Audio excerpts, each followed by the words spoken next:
This is lesson 1.5a. There will be a couple different ones, a couple more lectures following this one. Multiplication and division of real numbers in elementary intermediate algebra. So we're going to do some multiplication. I'm not going to go through all the details of multiplying. I'm assuming you already know how to do that, but we're just going to remind you of the different ways to show a multiplication problem. You can do that. You can do that. You can do that. You can do that. Okay, so those are the different methods you can show multiplication. And you know that 3 times 5 is equal to 15.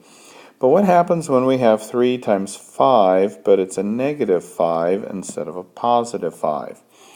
Anytime you're multiplying a list of numbers and there is an odd number of negatives, the answer will always be negative. So there is one negative here, one is an odd number, so I know my answer is going to be negative. And then I just multiply 3 times 5. If I had negative 3 times negative 2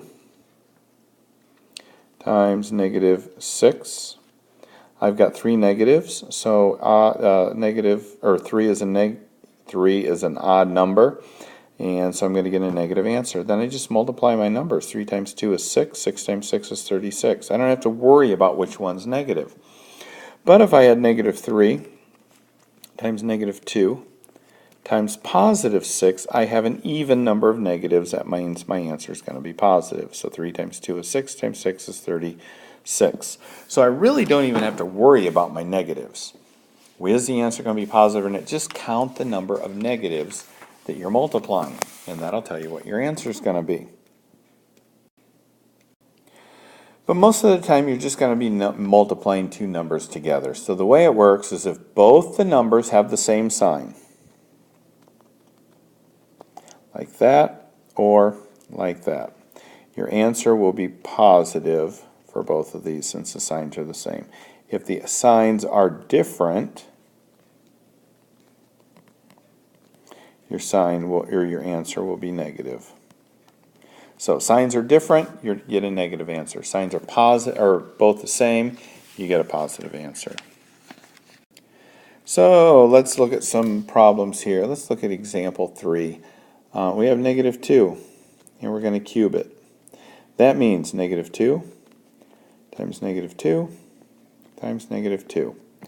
Well, we have an odd number of answers, so my answer is going to be negative. 2 times 2 is 4, times 2 is 8, and I'm done. If I have 6 minus 4 times 7 minus 2, we're going to do what's in the parentheses first. Then we're going to do the multiplication. And then we're going to change the negative to a positive and make it a negative 20. Take the difference between the two numbers. Difference between the two numbers is, let's see, 6 and 20 is 14. And the sign of the largest number goes on your answer. And we're done. Okay, division. Nobody likes division, but division is very similar to multiplication as far as the rules are concerned. If I am dividing a negative number by a positive or a positive number by a negative, signs are different in both of these, so just like multiplication, you're going to get a negative answer if the signs are different.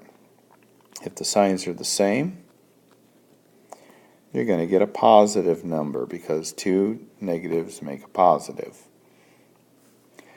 Alright, so if we're going to skip example 4, we're going to skip example 5. I'm assuming that you can probably do that division pretty easily. And we're going to jump to example 6 where we have negative 4 times 5 over 6. Okay, one of the things that I like to tell students, you always do what's on top.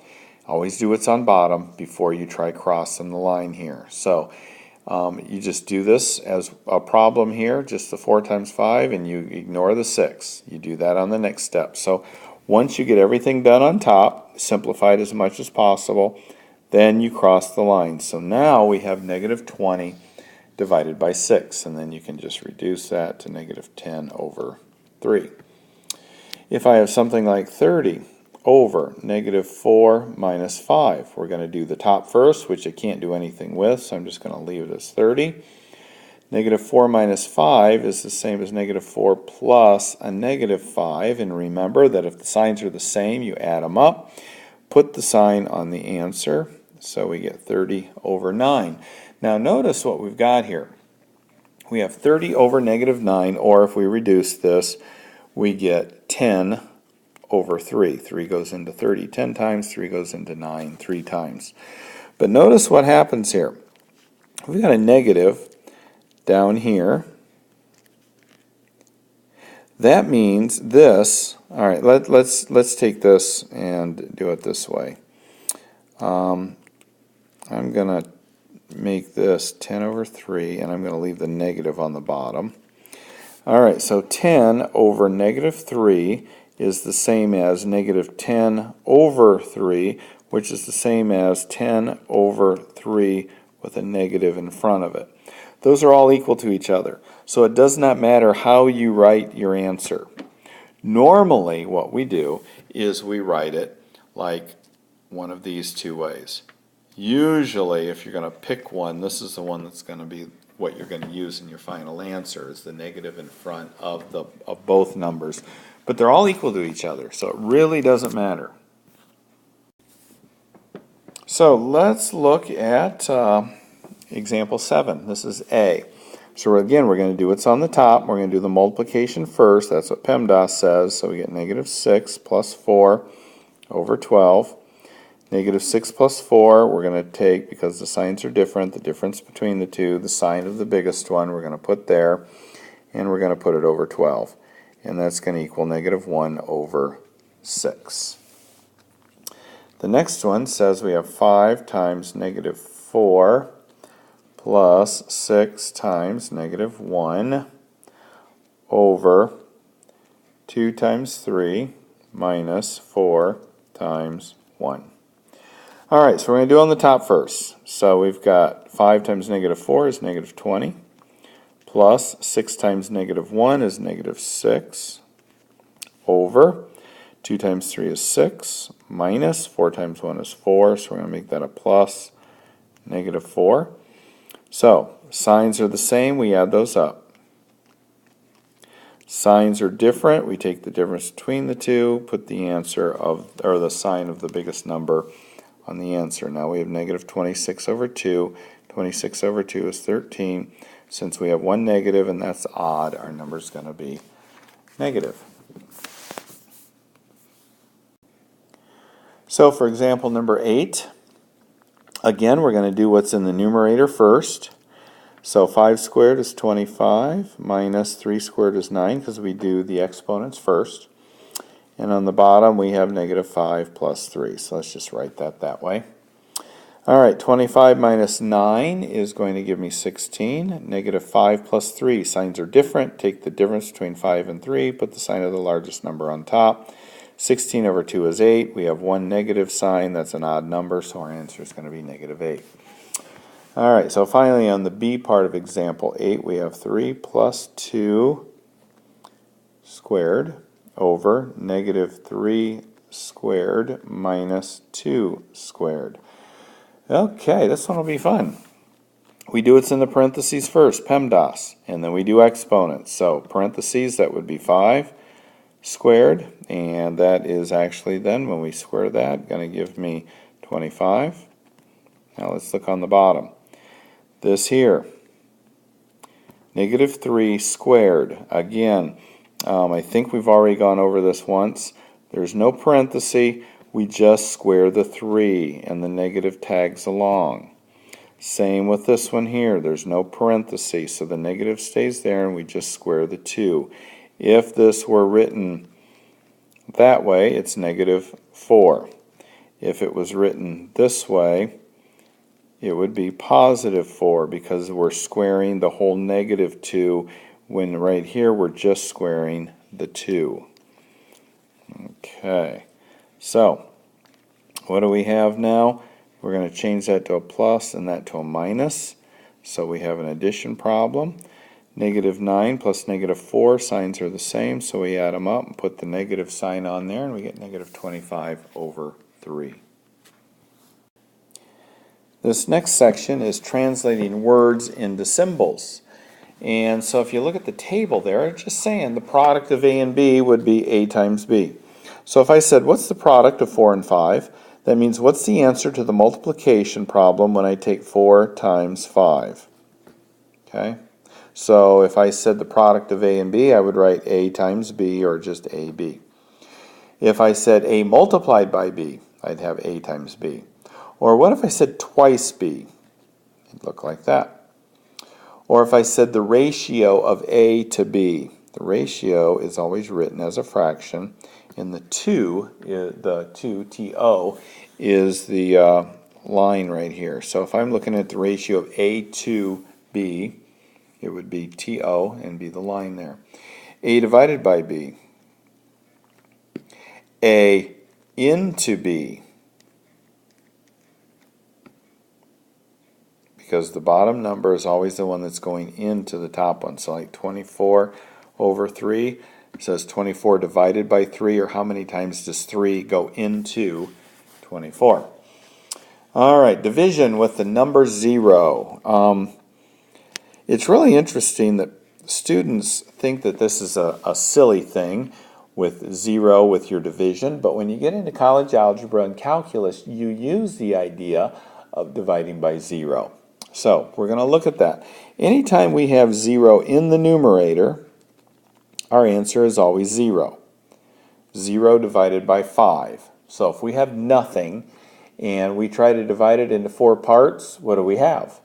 We still have nothing because we didn't have anything to divide it into 4 parts.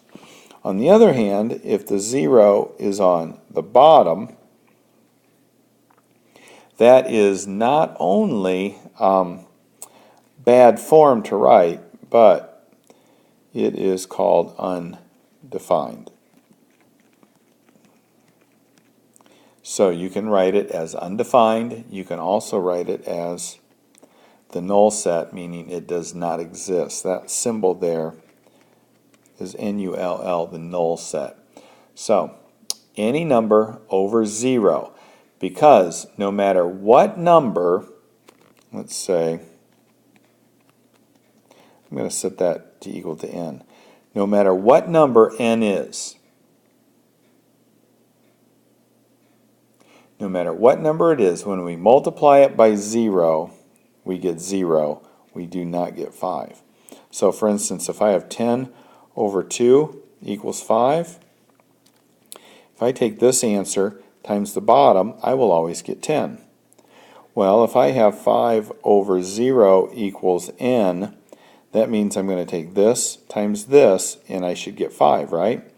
Well, any number in the whole history of the universe that you take times 0 is going to give you 0. It is not going to give you 5. So that's why it doesn't work. There is no number that you multiply by 0 that's going to give you a number other than 0. So that's why you get undefined or the null set. So remember in the last lesson we had arithmetic sequences where we had something like 2, 5, 8, 11, ... that for every one we added 3 to the previous number to get the next one. So 2 plus 3 is 5. 5 plus 3 is 8. 8 plus 3 is 11, and you could go on and on. Well, in this section we're doing what are called geometric sequences, and a geometric sequence would be something like 2, 6, 18, 54, ... And what geometric sequence is instead of adding a number to get to the next one, we multiply by a number to get to the next one. So 2 times 3 is 6. 6 times 3 is 18. 18 times 3 is 54. So you're multiplying each of the previous numbers to that common number, in this case 3, and that will give you the next number.